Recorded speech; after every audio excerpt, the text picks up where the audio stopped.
राजस्थान में नाथी का बाड़ा सिर्फ एक कहावत ही नहीं बल्कि किस्सा है। ये कहाँ से और कैसे शुरू हुई, इसका इतिहास 150 से 2 साल पुराना और बेहद रोचक है। नाथी का बाड़ा की लोकोक्ति नाथी बाई नाम की एक महिला से शुरू हुई थी। नाथी बाई का जन्म पालीवाल ब्राह्मण कुल में हुआ।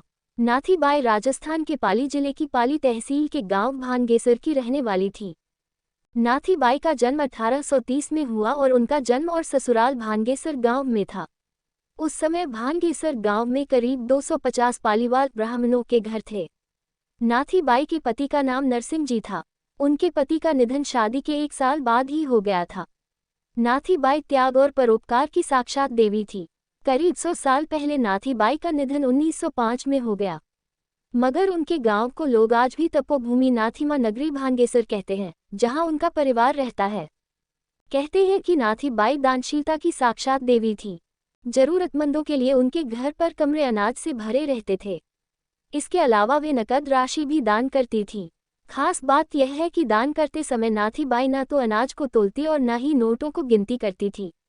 वे मदद के लिए लोगों को रुपये में भर कर देती थी। गांव और आसपास स्थानीय लोग शादी ब्याह मायरा भात जरूरत के हिसाब मांगने आते थे। लोग बेझिझक आकर मदद मांगते थे। ऐसे में उनके घर को नाथी का बाड़ा कहा जाने लगा था। बाड़ा यानी ऐसी जगह जहां से कभी भी कोई भी जाकर मदद ले सकता है।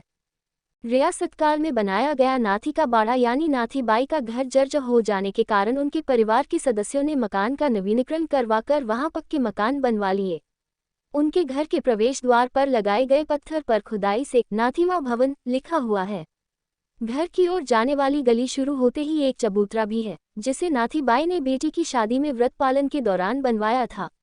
नाथी बाई ने तालाब के पास एक विशाल नरसिंह भगवान का मंदिर भी बनवाया तथा तालाब के पास उनका समाधि स्थल भी बना हुआ है। नाथी बाई को लोग नाथी माँ कहकर भी पुकारते थे। उनके 69 वर्षीय पड़पोते नरसिंहराम पालीवाल व उनकी पत्नी गंगा पालीवाल ने मीडिया से बातचीत में बताया कि नाथी भवन में नाथी माँ की बैठक भी बनी हुई थी। नाथी माँ से जुड़ी एक किंवदंती है कि उन्होंने अपनी बेटी की शादी में 60 गांवों के लोगों को बुलाया था।